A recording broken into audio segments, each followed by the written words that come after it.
히브리서 2장 14절부터 16절까지 말씀입니다. 제가 가지고 있는 성경으로 신약 성경 354쪽에 있습니다.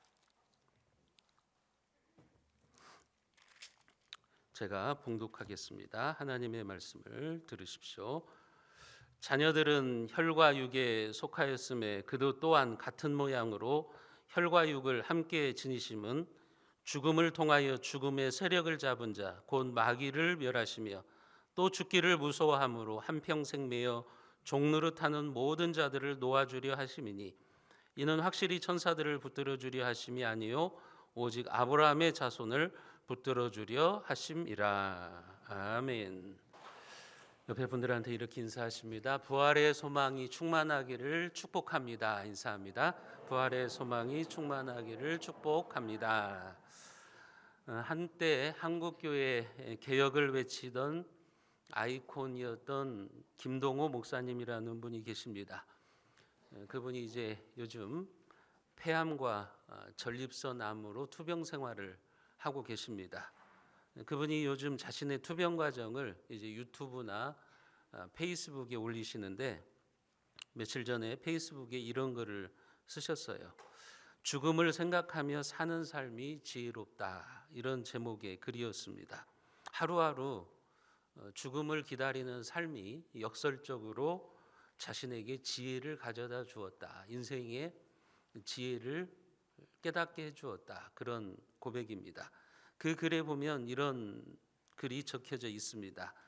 암을 앓으면 자기도 모르게 남은 날을 자꾸 계산해 보게 된다. 남은 날에 대한 자신감이 당연히 줄어들게 되고 그게 자주 나를 힘들게 하고 우울하게 하지만 그것이 주는 유익이 있다. 아주 큰 유익이 있다. 우리에게 우리 날 계수함을 가르치사 지혜의 마음을 얻게 하소서. 모세의 기도이다. 우리의 날을 계수함이 지혜다. 반갑지 않는 손님이 오히려 나를 지혜롭게 만들었다. 삶은 참 역설적이다. 이렇게 써놨습니다. 죽음이 다가오니까 자신이 인생을 더 지혜롭게 살게 되었다는 거죠. 왜냐하면 모세의 기도처럼 우리에게 남아있는 인생의 날들을 세어본다는 거예요. 나에게 남아있는 인생의 시간이 얼마 남지 않았구나. 그 자꾸 날짜를 세가면서 살아가니까 더 지혜로워지더라. 그러면서 이렇게 말해요. 구토 때문에 먹지 못하고 힘이 없어서 잠을 자지 못하면서 돈, 부귀, 영화, 성공이 다 부질없음을 깨달았다. 깨달은 것이 아니라 자연히 알게 되었다. 남은 날이 짧아졌으니 내 남은 삶은 긴 삶보다 더 소중한 것. 허송세월 하지 말아야지.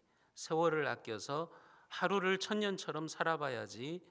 생각하고 다짐하고 다짐하며 하루하루를 산다 그랬습니다. 남아있는 시간이 짧으니까요. 하루하루가 너무 소중한 거예요. 그래서 하루를 천년처럼 사는 그런 지혜, 자기에게 남겨진 인생을 잘 갈무리하기를 결단하는 것입니다. 그러면서 그는 하나님 나라를 바라보는 소망을 고백합니다. 이렇게 고백합니다. 하나님의 나라가 가까웠으니 회개하라고 예수님이 말씀하셨다. 내게 죽음은 늘 하나님 나라와 연결되어 있다. 가까이 다가온 죽음을 생각하면 하나님 나라가 가까웠음을 생각한다.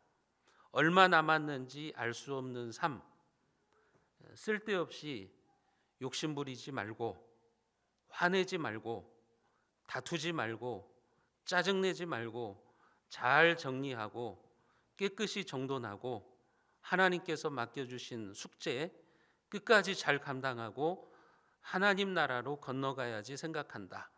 가까워진 죽음을 생각하고 사는 삶이 지혜롭다. 여러분, 이분은 자기에게 주어진 그 사형 선고, 힘들고 고통스러운 시간을 보냄에도 인생의 지혜를 배웠다고 고백합니다. 그래서 매일 새벽에 그는 유튜브로 하나님의 말씀을 많은 사람들에게 증거해 줍니다. 고난을 통해서 인생을 더 지혜롭게 바라보는 관점을 가지게 되었다고 하는 겁니다. 그 이유가 무엇입니까? 그는 죽음 너머에 있는 하나님 나라에 대한 소망, 그리고 부활에 대한 확신을 소유하고 있기 때문에 그런 것입니다. 기독교 신앙의 가장 핵심이 되는 두 기둥은 십자가와 부활입니다. 기독교를 바치고 있는 두 축이 바로 십자가와 부활이라고 하는 거예요. 그래서 십자가 없는 부활은 의미가 없고 부활이 없는 십자가는 비참한 겁니다. 여러분, 십자가 없는 부활은 의미가 없어요. 그런 말이 있죠. No cross, no crown. No cross, 십자가 없으면 no crown, 왕관도 없다. 이 고난의 십자가가 있어야 그 영광이 의미가 있다고 하는 거예요. 그래서 십자가 없는 부활은 의미가 없어요.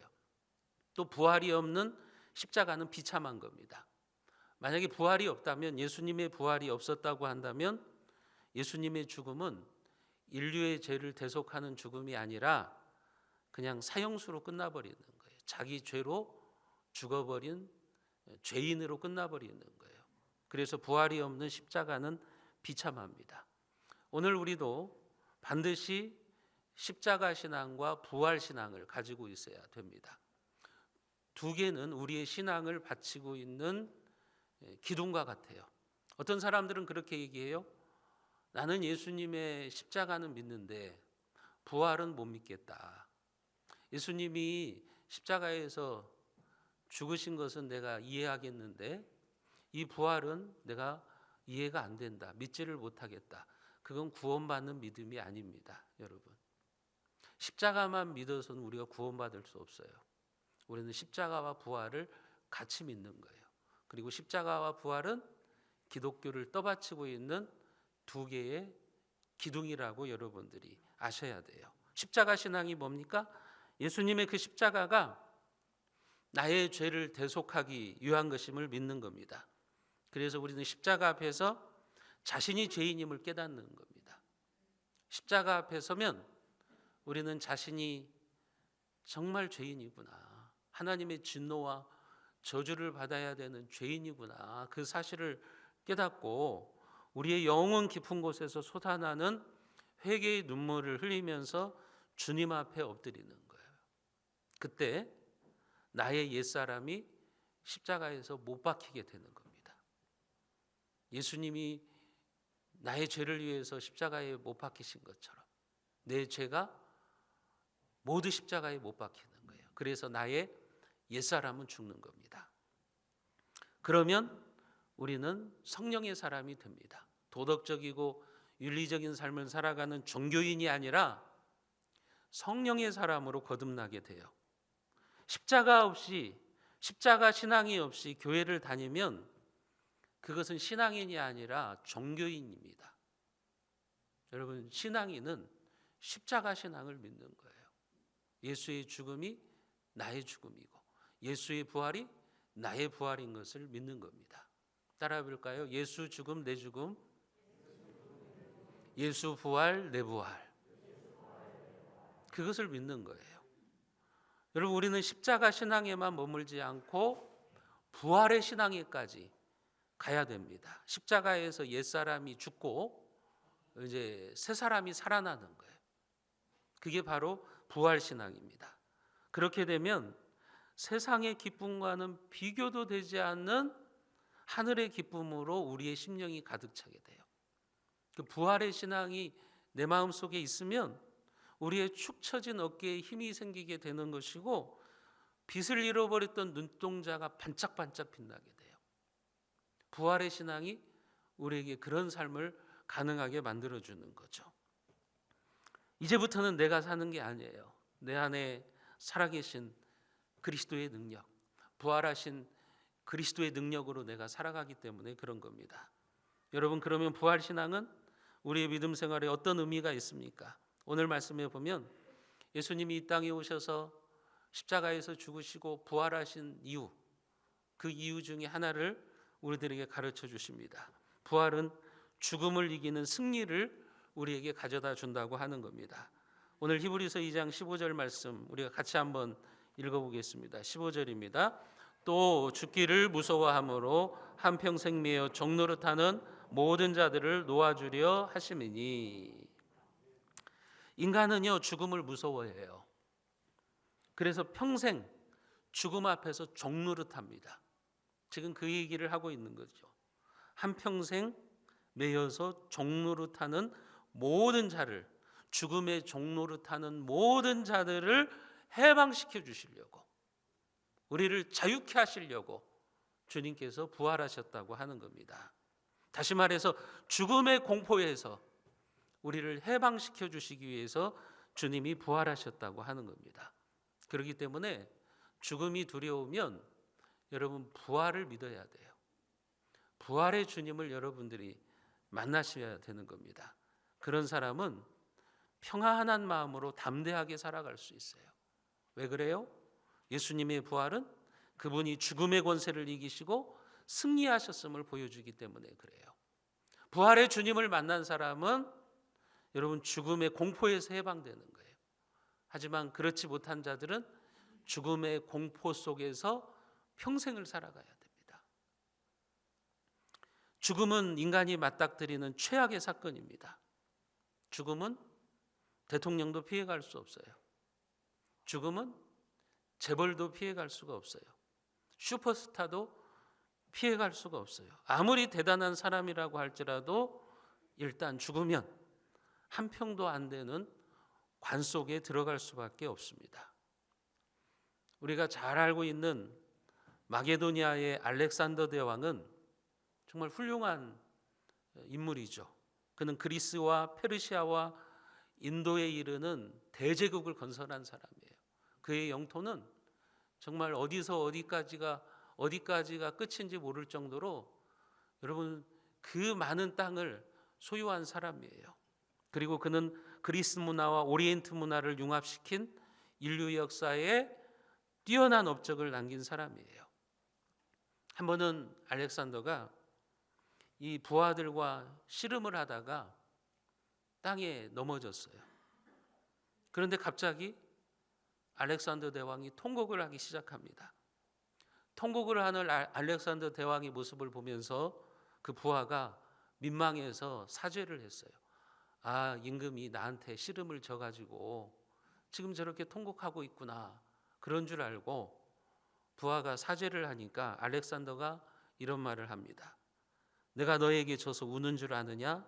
그러면서 그 넓은 세상을 다 정복하고도 죽으면 지금 누워있는 이 땅의 넓이밖에는 필요치 않겠구나 하는 그 생각이 들어서 서러워서 운다, 그런 말을 했습니다.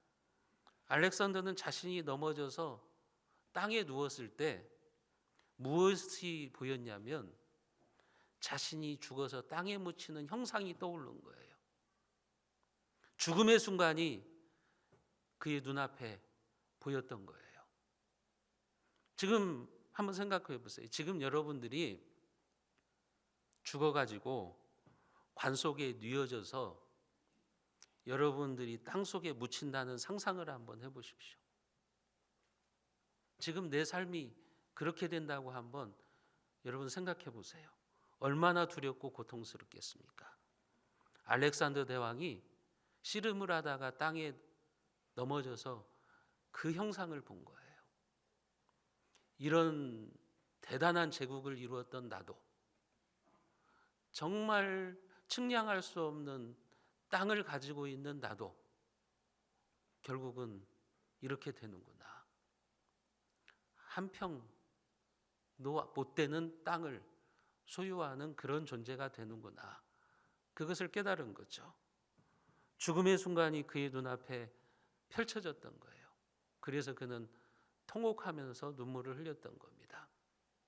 인간은 죽음의 문제 앞에서 철저하게 무기력한 존재입니다.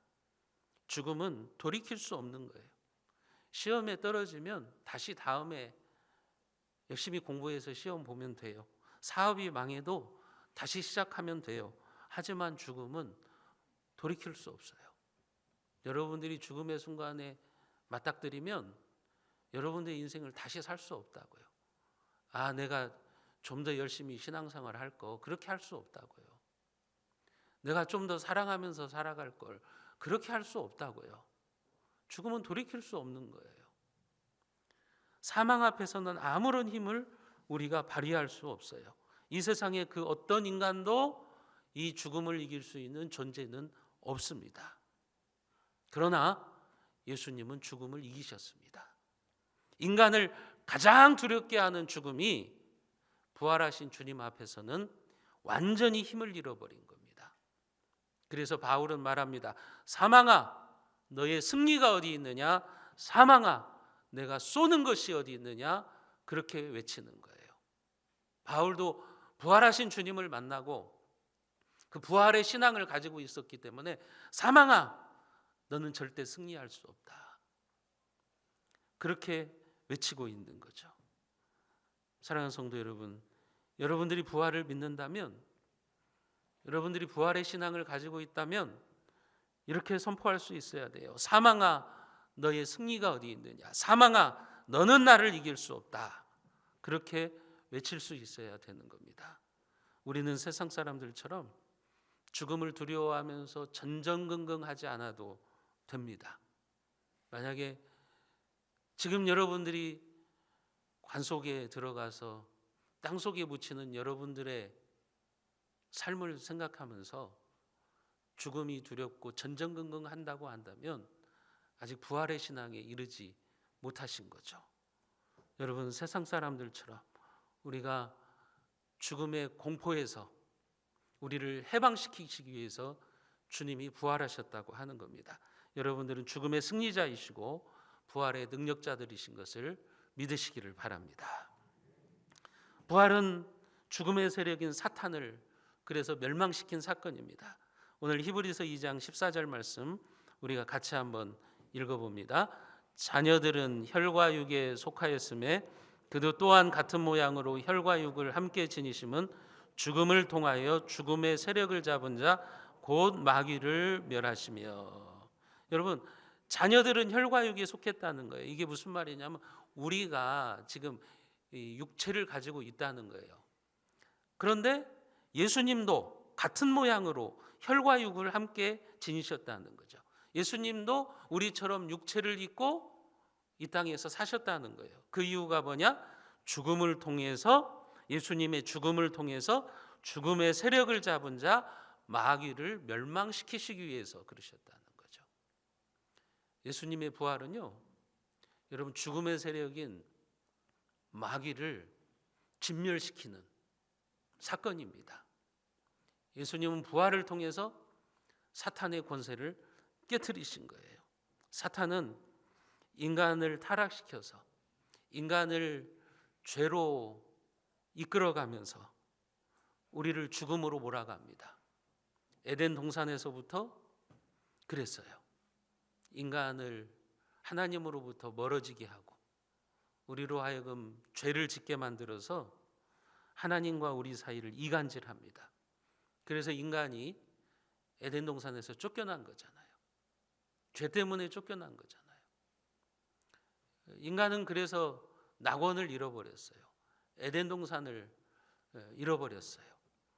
그것을 우리는 신락원이라고 이야기를 합니다. 낙원을 잃어버린 우리의 삶이죠. 원래 하나님은 우리 인간에게 영원히 살 수 있는 그런 능력을 주셨어요. 낙원의 삶을 주셨어요. 그런데 인간이 죄로 말미암아 낙원을 잃어버렸어요. 신락원이에요. 그런데 요한계시록에 보면 그 낙원이 다시 회복됩니다. 그게 복낙원이에요. 다시 우리에게 영원한 생명이 주어지는 거죠. 그게 성경의 줄거리입니다. 원래 낙원에서 살아야 되는 인간들이 죄로 말미암아 사탄에게 속아서 이제 낙원에서 쫓겨났어요. 신락원의 삶을 살아가는 겁니다. 죽음이 공포예요. 죽음이 두려워요. 그러나 부활의 신앙을 가진 자들은 다시 영생을 얻는 겁니다. 그리고 예수님 재림하실 때 다시 회복되는 낙원, 새 하늘과 새 땅, 새 예루살렘에서 영원한 삶을 살아가는 거죠. 그게 성경의 줄거리라고 하는 거죠. 여러분, 예수님께서 지금 그것을 하기 위해서, 죽음의 세력을 잡은 자 마귀를 진멸시키기 위해서 부활하셨다고 하는 거예요. 예수님의 부활 사건은 그런 의미를 가지고 있다고 하는 거죠. 사탄은 생명의 근원이신 하나님으로부터 우리를 분리시켜서 우리로 하여금 죄를 짓게 해서 계속해서 죽음으로 끌고 갑니다. 끊임없이 여러분들에게 죽음의 공포를 집어넣어요. 그래서 인간을 두려움의 노예로 만들어버려요. 죽음의 노예로 만들어버려요. 그게 사탄이 하는 일이에요. 심지어는 사탄은 예수님을 십자가에 못 박아 죽게 함으로써 자신이 승리했다고 생각했어요. 하지만 사탄의 치명적인 문제가 뭐냐면 사탄은 미래를 읽을 수 있는 능력이 없다는 거예요. 그게 하나님과 사탄의 차이예요. 하나님은 미래를 볼 수 있는 분이에요. 하나님은 영원히 현재의 삶을 현재에 계시는 분이세요. 그러나 사탄은 여러분 미래를 읽을 수가 없어요. 하나님과 사탄은 절대 동등하지 않아요. 사탄은 이 땅에 구원자로 오신 예수님을 십자가에 못 박아 죽게 하면 하나님의 구원 계획이 실패할 줄로 알았어요. 그러나 하나님은 예수님을 다시 부활시키십니다. 부활시키셔서 대반전의 역사를 일으키십니다. 역전의 역사를 일으키는 거예요. 여러분, 사탄은 주님이 죽음을 이기시고 부활하실 줄은 꿈에도 몰랐어요. 그래서 예수님이 십자가에서 죽었을 때 자기가 승리한 줄 알았어요. 하나님의 구원 계획이 실패한 줄로 알았어요. 그러나 주님이 사흘 만에 부활하심으로써 상황은 역전되는 거예요. 사탄의 권세는 예수님의 부활로 인해서 치명타를 입게 되었고 그 뒤부터는 정신없이 수세에 몰리게 되는 거예요. 여러분, 죽음의 공포로 인간들을 노예로 삼는 사탄, 그 사탄이 맥을 못 추는 사람들이 누구냐? 부활의 신앙을 갖고 있는 자들입니다. 죽음을 두려워하지 않는 자들이에요. 부활하신 예수 그리스도를 믿고 믿음으로 살아가는 자들. 그들이 많아지면 많아질수록 죽음의 권세를 가지고 있는 사탄은 힘을 쓸 수가 없는 거예요. 그렇기 때문에 예수 그리스도의 부활을 믿는 자들은 죽음의 권세를 두려워하거나 겁낼 필요가 없습니다. 왜냐하면 부활하신 주님의 능력이 여러분들과 함께 계시고 있기 때문임을 믿으시기를 바랍니다. 여러분, 인간의 가장 무서운 문제인 죽음을 이기신 주님께서 이기지 못하실 문제가 뭐가 있겠어요? 그렇기 때문에 우리는 죽음을 이기신 주님을 믿으면서 아무리 인생의 힘든 문제 앞에서도 낙심하지 말고 좌절하지 말고 포기하지 말고 담대하게 살아가야 되는 거예요. 내 힘으로 살아가려고 하면 낙심돼요. 절망해요. 포기해요. 그러나 부활의 능력을 가지고 살아가는 자든 낙심하지 않아요. 절망이 희망으로 바뀝니다. 고통이 축복으로 바뀌어지게 됩니다. 여러분, 예수님의 부활은 아득한 전설 속의 신화가 아닙니다. 요즘은 교회 안에도 부활을 신화로 믿는 자들이 있어요. 신화라고 생각하는 자들이 있어요. 예수님의 부활은 신화가 아니에요. 저는 역사적 사실입니다. 히스토리컬 팩트입니다. 역사 속에서 있었던 일이에요. 그리고 그 팩트를 믿는 자들, 예수님의 부활을 믿는 자들, 그들에게는 주님의 부활의 능력이 있는 겁니다. 하나님은 항상 그렇게 최악의 상황을 최상의 승리로 바꾸시는 분이에요. 그게 하나님이 일하시는 방법입니다. 여러분 보세요. 아브라함이 100세가 될 때까지 아기를 낳지 못했어요. 그러나 하나님은 그 인생을 역전시키십니다. 그에게 아들 이삭을 주셔서 그를 믿음의 조상으로 만드십니다. 그리고 그를 축복의 인생으로 이끌어 가시는 거죠. 여러분, 노예로 팔려갔던 요셉 끝장이잖아요. 평생 노예 생활하면서 살아가야 되는 불행한 인생. 그러나 하나님이 어떻게 역전시킵니까? 그런 요셉을 하나님께서 애굽의 국무총리로 세워주십니다. 그리고 애굽이라고 하는 나라를 통치하게 하시고 많은 사람들을 요셉을 통해서 구원케 하시는 그런 역사를 일으키시는 거예요. 여러분, 출애굽했던 이스라엘 백성들을 보세요. 애굽의 군대가 뒤쫓아옵니다. 앞에는 홍해가 있습니다. 앞뒤가 막혔어요. 사면초가예요. 절망이에요. 그때 하나님께서 어떻게 하십니까? 홍해를 갈라버리시는 거예요. 홍해를 가르시고 그의 백성들을 살리시는 겁니다. 하나님은 그런 분이십니다. 최악의 상황을 최상의 상황으로 역전시키시는 분. 십자가의 죽음을 부활로 대반전의 역사를 일으키시는 분. 그분이 바로 우리가 믿고 있는 하나님이라고 하는 것을 여러분들이 믿으시기를 바랍니다. 예수님도 그러셨어요. 예수님이 이 땅에서 하셨던 일들 다 최악의 상황을 최상으로 바꾸신 역전의 드라마였어요. 예수님을 만난 인생은 대반전의 역사가 일어납니다. 앞을 보지 못하는 시각장애인이 예수님을 만나면서 눈을 뜹니다. 그가 예수님을 만나지 못했다면 그는 평생 거지로 살아가야 돼요. 남에게 동냥이나 하면서 살아가는 인생이에요. 그러나 그가 예수님을 만난 다음에는 그가 눈을 뜨게 되고 대반전의 삶을 살게 되는 것입니다.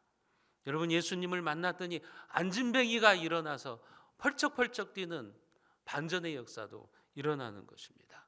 죽은 사람이 다시 살아나는 반전의 역사도 일어나는 것입니다.